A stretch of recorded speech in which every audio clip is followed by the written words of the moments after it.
여러분, 이 호세아서는, 오늘 함께 나눈 이 호세아서는 한마디로 얘기하면 하나님의 사랑에 대한 말씀입니다. 이스라엘 백성들을 향한 하나님의 극진한 사랑, 그리고 우리들을 향한 하나님의 극진한 사랑이에요. 하나님께서 이스라엘 백성들을 애굽에서 해방시키고 광야의 여정의 길을 걷게 하고 가나안 땅에 정착시켜서 그들로 통해서 하나님 나라를 이루기 위해서 광야에서 언약을 맺으셨어요. 너 나에게 예배하고 나를 주인 삼고 창조주 삼으면 내가 너의 하나님이 되어서 내가 너를 인도하고 보호하고 지키시겠다는 거예요. 여러분, 그래서 그 사랑의 언약의 관계를 맺었어요. 그런데 이스라엘 백성들이 가나안에 정착해서 왕조를 이루고 난 이후에 점점 하나님을 멀리하기 시작했어요. 우상 숭배하고 그것 때문에 타락하고 음란에 빠지고 부정부패가 온 나라에 만연하게 되었죠. 하나님의 입장에서 보면 배신이죠. 그래서 오늘 여러분이 읽지는 않았지만 호세아서 1장에 보면 하나님께서 아주 화가 단단히 나셔서 하나님께서 이 이스라엘 백성들을 향해서 심판을 선언하세요. 여러분, 오늘날 우리의 상황과 비슷합니다. 1장 5절 말씀에 보면 이렇게 나와요. 이스라엘의 화를 꺾으리라. 여러분, 군사력, 국력을 의미하는 거예요. 국력을 쇠퇴시키게, 상실시키게 만들겠다는 거예요. 왜 그러냐면 믿는 사람들에게 있어서, 이 이스라엘 백성들에게 있어서의 힘의 근원은 하나님이시기 때문에 그래요. 힘의 근원인 하나님으로부터 멀어졌기 때문에 힘을 쓸 수가 없는 그런 민족이 되는 거죠. 여러분이 아무리 사회에서 많은 위치에, 좋은 위치에 힘을 발휘한다 할지라도 종국에는 여러분은 하나님의 백성이라면 하나님으로부터 멀어지는 그 순간에는요, 여러분 결국 여러분의 힘은 다 쇠퇴해질 수밖에 없어요. 우리의 힘의 근원은 하나님이시기 때문에 그래요. 하나님을 멀리한 북이스라엘 백성들 향해서 이스라엘의 화를 꺾으리라라고 말씀하고 있어요. 우리 민족에게 지금 주시는 말씀인 것 같아요.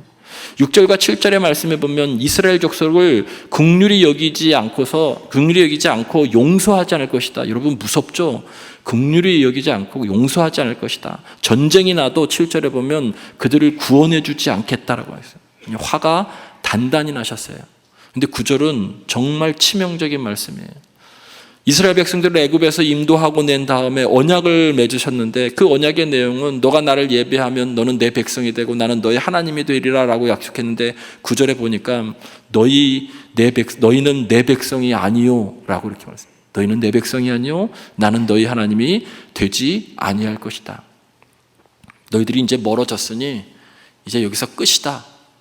더 이상 너희들을 어떻게 할 수 없다. 너희는 내 백성이 아니고 나는 너희 하나님이 되지 아니할 것이다 라고 선언하세요. 아주 냉혹하게 죄에 대해서 심판하시면서 심판을 선포하고 계시죠. 화가 단단히 나신 하나님이에요. 그런데 그게 그렇게 오래 못 가세요. 1장 1절부터 9절까지 그렇게 화를 내셨던 하나님이 1장 10절부터 느닷없이 당신이 먼저 화를 푸시고 이스라엘 백성들을 향해서 회복을 선언하세요. 우리 다시 사랑의 관계로, 언약의 관계로 회복해보자 라는 거예요. 여러분 집에서 많이 경험하잖아요. 자녀들이 뭐 잘못하면 막 부모가 막 화를 내죠. 막 질책도 하고 이야기도 하고. 그런데 막 이렇게 흥분했는데 더 우리를 흥분시키는 건 나는 흥분했는데 애들 표정은 전혀 무표정한 거예요.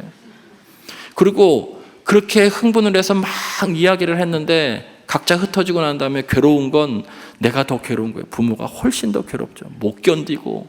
그래서 결국에 잘못은 저 녀석들이 했는데 마음 아픈 건 나만 아픈 것 같고, 그러니까 결국에 어떻게 하냐면 사랑하는 부모가 먼저 화해를 승청하고 또 그 과정 가운데서 여러 가지 타일르기도 하고 그렇게 하죠. 하나님도 오늘 보니까 똑같아요. 너무나 화가 나셔서 이렇게 하나님께서 더 이상 너희들 인도하고 보호하지 않겠다라고 이야기하셨다가 그 말 떨어지자마자 10절에 넘어가서 이스라엘에게 회복을 선언하세요. 그 중심에 있는 말씀이 바로 2장 14절, 15절, 23절 오늘 본문에 있는 말씀이에요.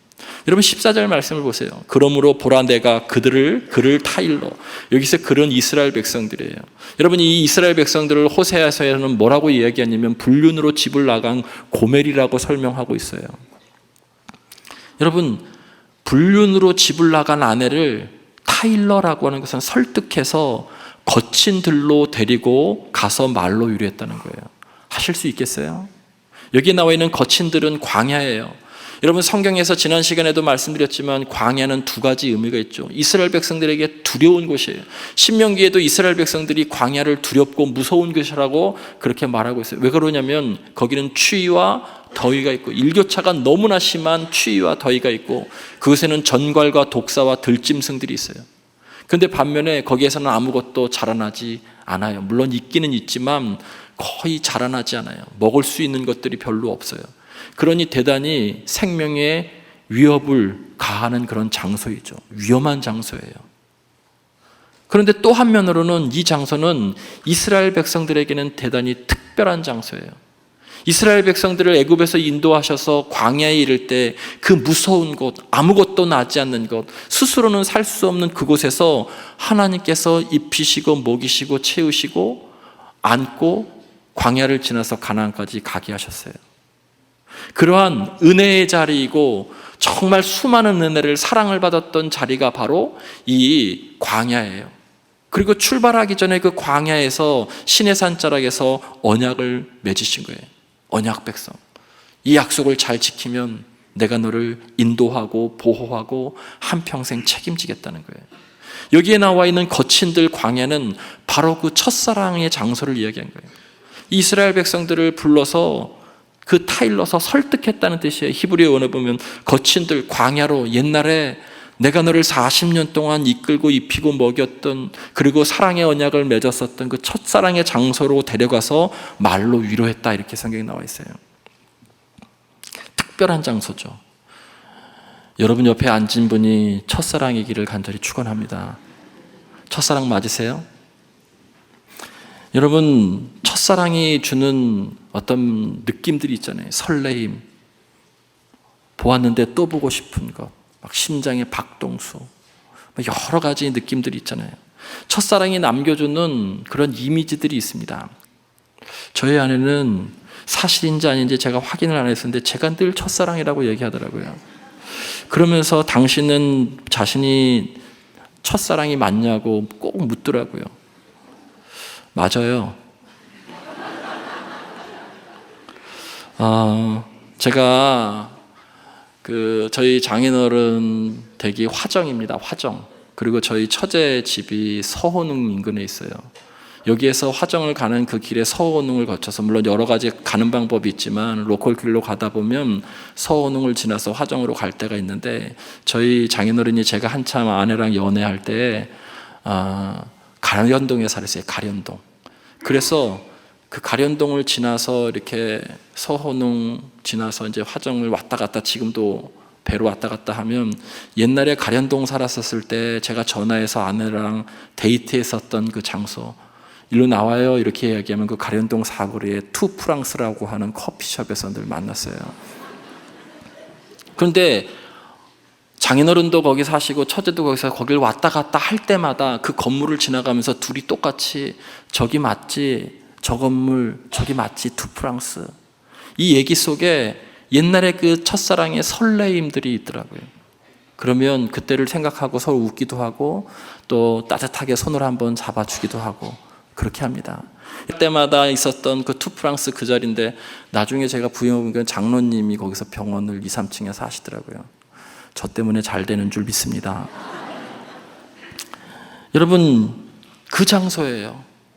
그 하나님께서 이스라엘 백성들 범죄하고 배반하고 멀리 떠나버리고 사랑을 배반했었던 그들을 타일러서 거친들 광야, 그 장소로 데리고 가셔서 너 내가 너를 입히고 먹이고 함께 했었던 그때 생각해봐, 그러면서 말로 위로까지 하면서 다시 첫사랑을 회복시킬 것을 그렇게 지금 이야기하고 있어요. 광야는요, 살 수 없는 곳이기 때문에 하나님을 의지하지 않으면 여러분 견딜 수가 없는 곳이에요. 근데 이스라엘 백성들이 광야를 벗어나서 눈에 보이는 것이 많아지기 시작하면서, 자신들에게 기쁨을 주는 것이 많으면서부터 하나님으로부터 시선이 멀어지고 다른 곳에서 기쁨을 찾기 시작했죠. 광야에 있을 땐 그렇지 않았어요. 볼 곳도 없었고, 그리고 하나님 아니고서는 여길 건널 수도 없었고, 오직 하나님만 바라보고 의지했었던 곳이에요. 정말 첫사랑의 장소예요.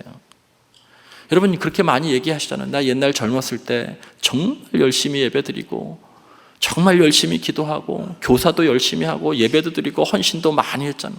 그런 얘기 많이 하잖아요. 근데 하나님은 지금 그것을 여러분에게 다시 반추하고 성찰하게 하시는 거예요. 이 본문을 통해서. 아니 예전엔 그랬는데 지금은 왜? 라고 하는 걸 묻고 있는 거예요. 예전엔 그렇게 열심히 였는데, 예전엔 그렇게 예배드리는 것이 너무나 감격스러웠는데, 예전에는 하나님의 나라를 위해서 헌신하는 그런 시간들을 많이 드렸는데 지금은 왜 옛날 이야기만 하고 있는가라고 지금 하나님께서 우리들에게 말 걸어 오시는 것이 오늘 14절 말씀이에요. 첫사랑의 장소에 데려가서. 여러분 오늘 15절 말씀에는 또 이렇게 말씀했어요. 거기서 비로소 그의 포도원을 그에게 주고. 여러분 거기서가 그 광야의 광야, 그 첫사랑의 장소에서 비로소 거기서 포도원이라고 하는 것은, 포도가 상징하는 것은 풍성함이잖아요. 너가 나와 함께 있었을 때 얼마나 영혼의 풍성함, 삶의 풍성함, 그 복됨이 가득했느냐. 신명기 8장에 이스라엘 백성들이 광야를 건너고 넘어갈 때 아무것도 없는 곳에서 하나님께서 만나를 매일 내려주시고 전쟁에서 보호해 주시고 추위와 더위 가운데에서도 감싸 안아주시고 사람이 자기 아들을 안는 것 같이 안고 품어가지고 입히시고 먹이시고 발이 부르트지 않도록 그렇게 해서 결국 가나안까지 복된 자리까지 옮겨 놓았다는 거예요. 그때의 그 풍성함, 내가 다시 관계가 회복될 때 너희들에게 주겠다고 지금 약속해요. 아골 골짜기로 소망의 문을 삼아주시고. 여러분 이 아골이라고 하는 뜻은 괴롭다라고 하는 뜻이에요. 괴롭다는 뜻. 여호수아서에 보면 이스라엘 백성들이 가나안을 들어갔었을 때 여러분 전쟁 가운데서, 정복 전쟁 가운데에서 얻게 되는 전리품은 백성들이 갖지 못하게 되어져 있어요. 근데 이 전리품이 너무 좋았던지 아간이라고 하는 사람이 그 전쟁의 전리품을 숨겨두죠. 그것 때문에 그 다음 전투에서 그만 패하고 말아요. 그래서 이 패배의 원인이 무엇인가 찾다가 아간이 그 전리품을 집안에다 숨겨놓은 것을 발견하죠. 그때 여호수아가 물어요. 너가 나를 왜 이렇게 괴롭게 하느냐는 거예요. 여러분 그래서 그 아간을 이스라엘 백성들이 돌로 쳐 죽인 장소가 아골 골짜기예요. 아골 골짜기. 괴롭다는 거예요. 고통스러운 자리를 의미해요. 근데 하나님이 그 자리를 뭐라고 15절에 말씀하세요? 아골 골짜기로 소망의 문을 삼아 주리니. 너 전쟁에 나갈 때마다 계속 지금 지고 있지. 너 활이 꺾여서 국력이 쇠약해졌지. 너 너의 삶의 자리가 다 무너졌지. 그런데 너가 거기서 나와 다시 언약을 회복하고 갱신하면 내가 너에게 풍성함을 줄 뿐만 아니라 이 괴로운 자리, 무너진 자리, 아픈 자리, 여기에서부터 소망의 문을 열어주겠다는 거예요. 그래서 거기서라고 하는 것이네. 거기서, 그 광야에서. 또 그가 거기서 응대하기를 어렸을 때와 애굽 땅에서 올라오던 날과 같이 하리라. 이스라엘 백성들이 어렸을 때, 처음 애굽에서 나왔을 때, 그들이 노예 생활하고 있을 때, 고역에서 고통받고 있을 때 하나님께서 전적으로 그들을 이끄신 거예요. 여러분 전적으로 이끌었다는 것은요, 그들이 한 건 아무것도 없어요. 그들의 자력으로 그 고역, 그 노동에서 해방될 수도 없었고요, 그 고통에서 그들이 이겨낼 수도 없었어요. 그런데 아무것도 할 수 없었던 무력한 그 이스라엘 백성들, 히브리 민족들을 하나님께서 10가지 재앙을 통해서 그들을 이끌어내신 거잖아요. 그들이 한 것은 아무것도 없어요. 무력한 존재였어요. 그런데 그들을 구원해 주셨다는 거예요. 그래서 오늘 이야기하시죠. 거기서 응대하기를 어렸을 때와 애굽 땅에서 올라오던 날과 같이 내가 너희를 대하겠다는 거예요. 너희들에게 행했었던, 너희는 손 하나 대지 않고 내가 다 했었던 것처럼 그렇게 하겠다는 거예요. 여러분 이것이 하나님께서 회복을 선언하고 계신 약속들이에요. 너희들이 나랑 관계를 다시 회복한다면 너의 삶이 풍성해질 것이고, 무너진 그 자리가 거기에서부터 다시 소망이 싹트기 시작할 것이고, 그리고 뿐만 아니라 너희 처음 만났었을 때 내가 너희들에게 행했었던 그 놀라운 기적을 다시 행할 것이다 라고 말씀하고 있죠. 하나님이 얼마나 적극적인지 몰라요. 여러분 하실 수 있겠어요? 나를 배반한 사람에게 오히려 적극적으로 타일러서 첫사랑의 관계의 그 거친 광야를 데리고 가서 말로 위로하고, 여기에 나와 있는 말로 위로하다라고 하는 히브리어의 원래 뜻은 어떤 뜻이냐면 그 사람 마음에 닿도록이라는 거예요. 히브리어의 원어의 영어 성경에는 뭐냐면 그녀의 마음이 감동시키도록 그렇게 하겠다는 거예요. 그리고서 또 거기서 소망을 약속하고 있죠. 그러니까 용서와 회복의 주체는 인간이 아니고 하나님인 것을 보여주시고, 하나님이 우리를 향해서 너무나도 적극적으로 사랑을 지금 구애하고 있어요. 배반한 사람에게. 19절과 20절에는요 이렇게 말씀해요. 내가 내게 장가들어 영원히 살되. 여러분, 근데 내가 내게 장가들어라는 표현을 19절과 20절에 3번이나 반복해요. 내가 내게 장가들어, 내가 내게 장가들어, 내가 내게 장가들어. 영원히 살겠다는 거예요. 불륜을 행했었던 여인에게 영원히 살겠다. 하나님이 얼마나 이스라엘 백성들을 사랑하셨으면, 하나님이 우리를 얼마나 사랑하셨으면, 우리가 비록 멀리 떨어져 있어도 하나님은 우리를 잊지 못하시는 거예요. 그리고 끝까지 하나님은 우리를 회복시키고자 원하시는 하나님이세요. 여러분, 그 마지막이 예수 그리스도를 이 땅에 보내주신 거예요.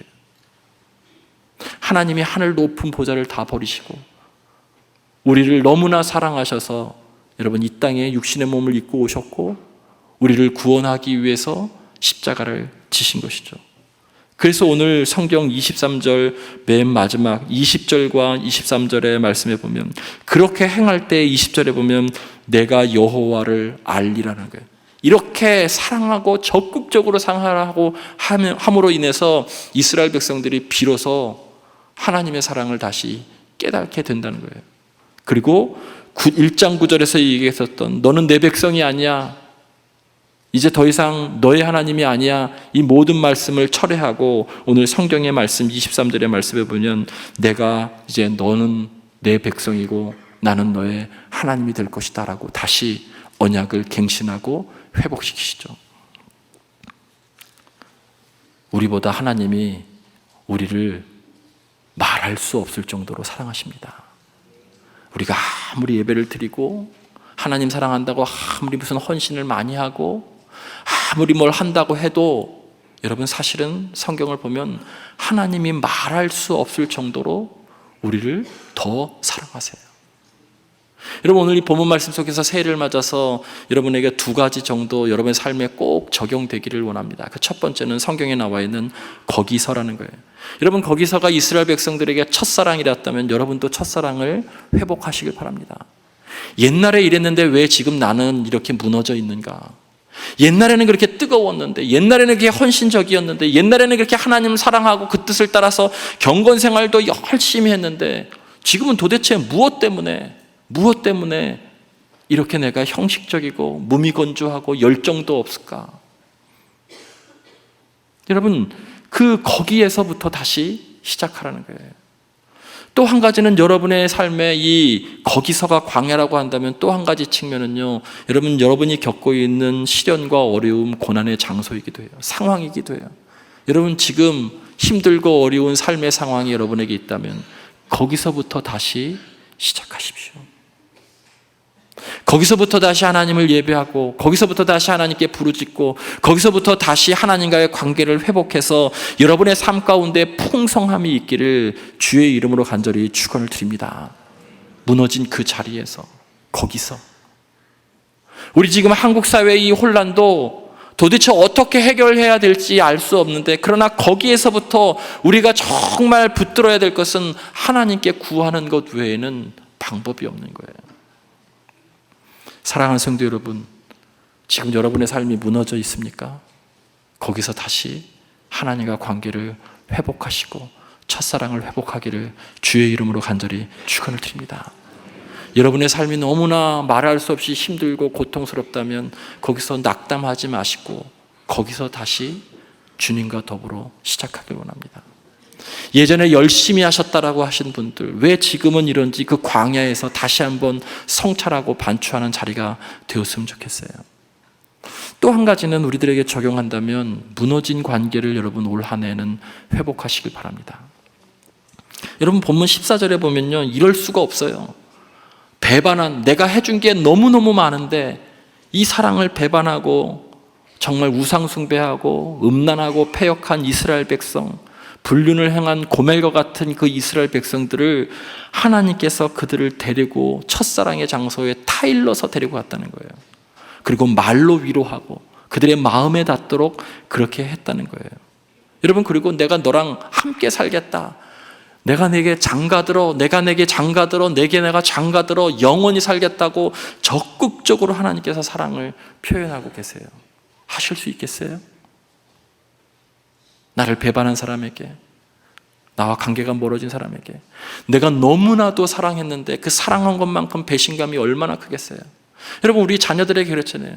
화나면 그렇게 얘기하잖아요. 내가 너를 얼마나 사랑했는데 네가 나한테 이럴 수 있냐고.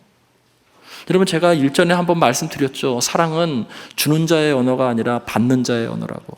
내가 아무리 줬어도 걔네들이 못 받았다 그러면 못 받은 거예요. 미칠 일이죠. 내가 얼마나 많이 줬는데. 내가 그 자녀들을 위해서 애쓰고 힘쓴 사랑이 너무나도 많은데 못 느꼈다고 하면 어쩔 수 없이 못 느낀 거예요. 내가 주었다고 얘기해 줬는데도 불구하고 못 받았다고 얘기하면 못 받은 거예요. 그래서 사랑은 주는 자의 언어가 아니라 받는 자의 언어인 거예요. 그러니까 고통스러운 거죠. 그런 상황임에도 불구하고 하나님은 찾아가셔서 데리고 가자고 설득해서 데리고 첫사랑의 장소에 가서 우리 다시 사랑을 회복해보자고 그렇게 말씀하시고 소망을 이야기하고 회복을 이야기하고 계시다는 거예요. 여러분, 이 하나님의 사랑을 내가 느낀 사람이라고 한다면 여러분이 무너진 관계에서 먼저 찾아가세요. 이 사랑을 정말 여러분이 체험했다면 그 사람을 기다리기보다 내가 먼저 찾아가서 그를 데리고 첫사랑의 장소에서 사랑을 회복하자고 진실한 마음으로 그의 마음에 닿도록 여러분 그렇게 화해를 청하세요. 문제는 이게 우리 힘으로 안 되는 게 문제죠. 그래서 에스겔서 36장의 말씀에 보면 새 영을 너희에게 부어주어 굳은 마음을 부드러운 마음으로 바꿔주리라고 약속하고 있어요. 여기에서의 새 영은 성령이에요. 성령님이 우리 안에 계신데 그 성령님께서 나를 먼저 굳은 마음을 부드러운 마음으로 바꿔줄 때, 내가 누군가에게 이야기할 때, 무너진 관계 속에서 이야기할 때, 성령을 의지하고 이야기할 때 여러분 내 말도 부드러워지고 하나님의 이야기를 전할 수 있고 그 상대방도 굳은 마음이 부드러워질 수 있는 거예요. 성령님께서 하실 수 있는 거예요. 우리가 배반한 인간을 어떻게 찾아갈 수 있겠어요? 내가 이토록 한 것이 많은데 그를 위해서 그 나를 배반한 그 인간을 내가 어떻게 먼저 찾아갈 수 있겠어요? 그런데 하나님은 먼저 찾아오셨고 우리를 설득하고 위로하고 사랑하고 적극적으로 견딜 수 없는 그 사랑을 가셨다는 거예요. 성령님이 여러분 안에 임하시면 세상의 모든 사람들을 향한 마음이 그 마음인 거예요. 먼저 갈 수 있어요. 여러분, 그래서 무너진 여러분의 가정의 관계가 있다면 회복하시길 바랍니다. 우리 신앙의 동료들의 사회 관계 속에서 무너진 관계가 있다면 새해는 회복하시기를 바랍니다. 직장에서 그런 관계가 있다면 먼저 찾아가서 회복하시길 원합니다. 하나님께서 여러분에게 포도원을 주실 거예요. 하나님께서 여러분에게 아골골짜기와 같은 소망 없는 그곳에서 소망의 문을 활짝 열어주실 겁니다. 하나님께서 거기에서 이스라엘 백성들을 애굽에서 이끌어내셨던 그 기적과 돌보심을 여러분이 그렇게 하실 때 분명히 베풀어 주실 줄 믿습니다. 여러분의 영혼도 풍성해지고 관계도 풍성해지고 여러분의 삶도 풍성해집니다.